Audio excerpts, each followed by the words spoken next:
উচ্চশিক্ষা দপ্তরের সাংবাদিক সম্মেলনে মহাকরণ শরদেন্দু চৌধুরী সচিব দপ্তরের এবং এনসি শর্মা দপ্তরের অধিকর্তা।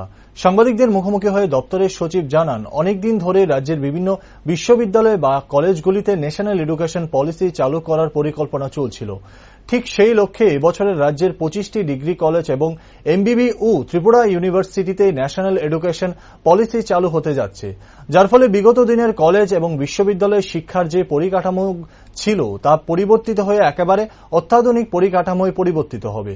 এর ফলে নতুন বছরে ছাত্রছাত্রীদের জন্য তাদের পড়াশোনার ক্ষেত্রে অনেকটাই সুবিধে হবে। এমনকি 4 বছরের জন্য এই এডুকেশন পলিসি থাকবে, যেখানে ছাত্রছাত্রীরা এই পলিসির দ্বারা 4 বছর নির্দিষ্ট নিজস্ব যোগ্যতার সহিত পড়াশোনা করতে পারবে।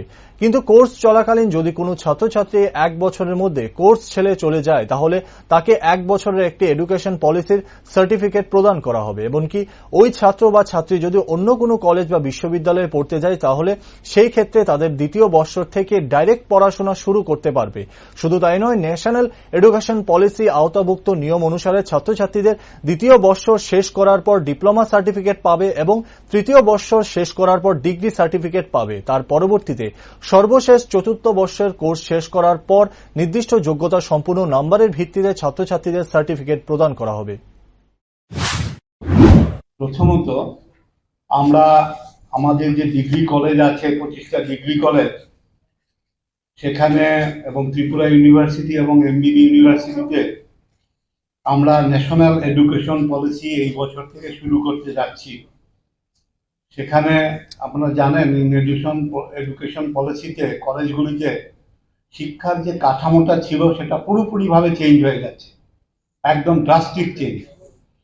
এখন এটা 4 বছরেরই কোর্স, কিন্তু কেউ যদি মনে করেন যে আমি 1 বছর করার পরে এই কোর্স ছেড়ে চলে যাব, তবে উনি একটা সার্টিফিকেট পেয়ে যাবেন, যেটা তিনি পরবর্তী সময়ে যদি কোনো জায়গায় পড়াশোনা করতে হয়, সেখানে এই সার্টিফিকেট দেখিয়ে তিনি আবার সেকেন্ড ইয়ার থেকে বা দ্বিতীয় বছর থেকে পড়াশোনা করতে পারবেন।